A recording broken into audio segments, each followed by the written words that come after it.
What's up, guys? Welcome back to Breakout Trading. So you'll see that this uploads a bit later today. I didn't end up taking any trades today, mostly because I was just setting up my Dash Trader platform. Turns out you cannot just get unlimited free trials of live data, which was my plan to simulator trade for May. So after doing some thoughts, I looked into it, and you have to pay the same price for the fees. They're pretty expensive, but I need this software to do the type of trading I do. You have to pay the same price whether you do simulator or live, so I just decided to go live for May, because at least then I have that chance to make back the fees I'm paying for this. And after thinking about it for a bit too, it's time to go live, because the simulator can't simulate the emotions. It doesn't simulate it fully. You always know in the back of your head that it's fake, and I think that I'm a lot more confident than I was even a month ago. The amount of knowledge I've learned is astronomical. So yeah, I'm gonna be going live. So this is the setup I got now. So this is the real platform, no more demo. Oops. This is the real platform, no more demo. Unfortunately, I didn't save my hotkey layout, so I'll have to go back and redo that this weekend. Luckily, I did save my regular layout, which is, I guess, more important. So I'll have to watch back some of my old YouTube videos and remember my hotkey scripts, and then maybe modify those a bit to make them even better. So yeah, this is what we're going to be trading on once we get signed up. So you can see at the bottom here where my mouse is. Now there's two accounts here. One's my live interactive brokers account, and one is a demo account. I just took a one share trade on OSW just to see some of the formatting for the positions and orders, and then you can see that once this is set up, this will be where my live versus demo is. So yeah, I guess the setup takes like 24 to 48 hours on the weekday, so I'll have to maybe wait till Monday or Tuesday to go live. And even if it takes till Wednesday for the link to happen, it's called a rider link, so you have to submit a form and like your ID and stuff to talk to interactive brokers, and then get them to agree to link with DAS, so that every order I put through here is going through DAS Trader and then through the link to interactive brokers for the execution, because that's where my margin account is. This is just the trading software. So yeah, I'll have to wait for that link to go through, and then either way though, Monday I will be trading simulator on here, because I finally got this all set up. It took a long time to get the payment through. You got to sign another form. So yeah, it's a bit of a process. Maybe I'll make a video on that one day, but got it done. So for sure Monday we'll be back trading simulator. I'll definitely be uploading all my trades to TraderView. So whether it's the simulator Monday and Tuesday, and then live after that, they're all going to be treated as live. They're all going to be max losses on the day, max gains on the day. The goal is still 3,000 Canadian. That's a pretty big goal, but I'm willing to go for it. I don't really have much to lose at this point.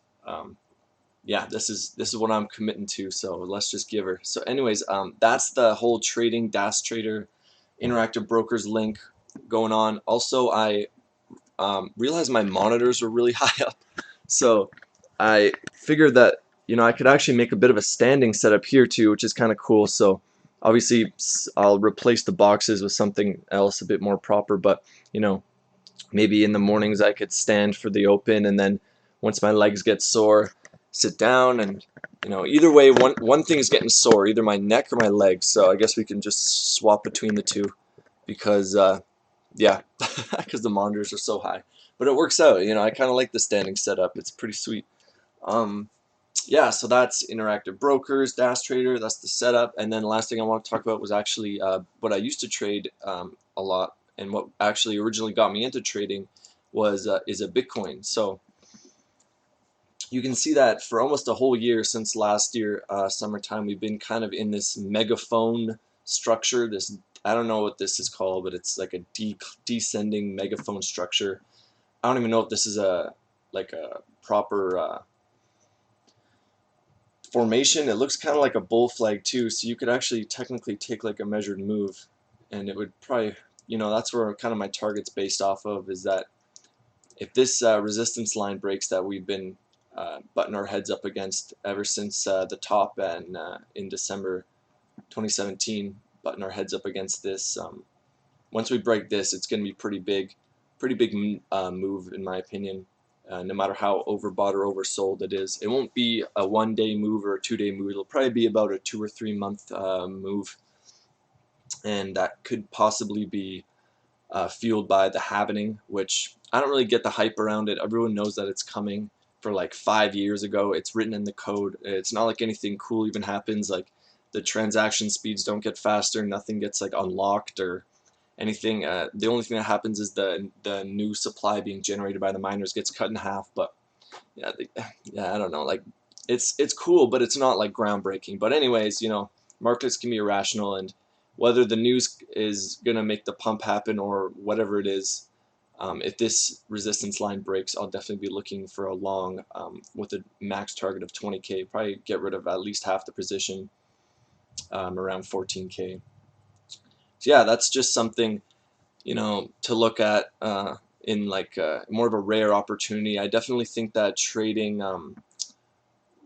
like the small caps and in the actual U.S. markets is a much more viable like everyday generation of income. Bitcoin always gives you a pretty cool opportunity every once or twice a year. So yeah. Actually, yeah. So I googled this megaphone pattern, and it came up with a few things, but I don't really know. It's nothing really crazy. It's not really the best. Use megaphones. Yeah. So it's just a flag, basically. It's flagging out. If it breaks this trend line, it's gonna go.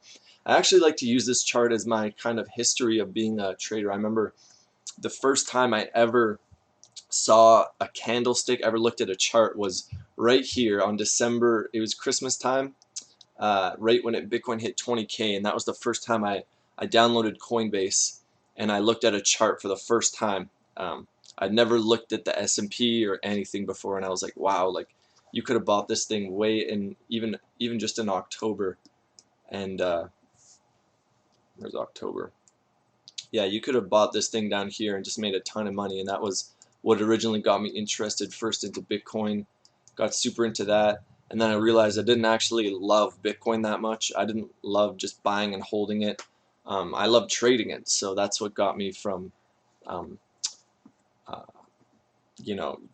being into Bitcoin, being a trader. This whole period here, I was just kind of learning about like crypto and charts and candlesticks and patterns, and then I remember this big drop here, and I remember thinking like, I wonder how you could have like predicted that move, right? Like this descending triangle. I wonder how you could have made money off this if you knew that this pattern was going to result in something. You could have went short, and at the time I didn't even know what going short was, but I was starting to learn. And then obviously here you could have again made money when you saw this this ascending triangle. So I started to make these realizations that you could make money in these markets by recognizing patterns and being a strategic trader, because at this point I just was under the assumption that you just dollar cost average into a stock that you like, and eventually you'll make money. But in my opinion, that's not really the road to being profitable. I think you have to have a solid entry, exit, and a stop loss. You can't just really accumulate and hope and pray is what I call it. A hope and pray strategy is never a good strategy to have. So right around here, I was still in the holding phase of my trading career, and I was like, wow, this is awesome. Like I think I made like $3,000 or $4,000 one summer from all the Bitcoin I accumulated over this down in here, and I was buying on the way up. And then I remember one day when we peaked up here in last summer, I was working a job with a construction company, and I was like, holy crap, this thing's at 14K. And then one of the guys was like, are you gonna sell? And I was like, no, hell no, look how much money I made. I'm not selling anything. And of course, that was the top. And I ended up missing out on a lot of my profits, or giving those right back. And then you can actually see that we ended up forming like a bit of a descending triangle.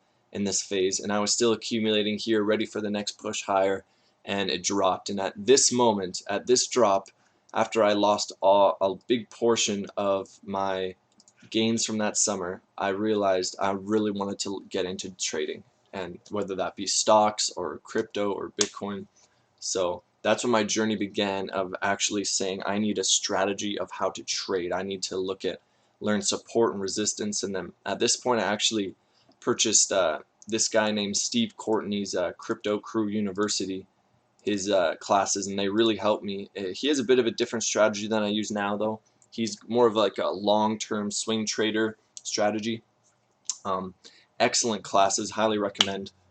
Um, yeah, I could even throw the link maybe in the description to one of my videos, but he's an excellent teacher if you're looking for somewhere to start.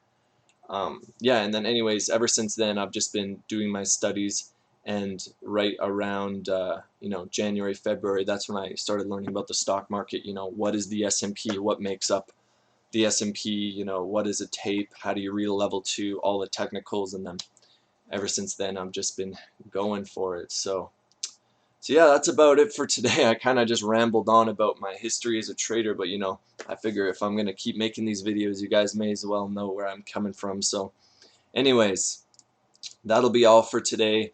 We're going live Monday, whether we get approved in time to just trade, whether we don't get approved in time and we just trade the simulator, we'll still be doing daily recaps, and we'll be treating it just like it's real money. So have a good weekend. I'll be making hotkeys all weekend, and see you guys Monday. Adios.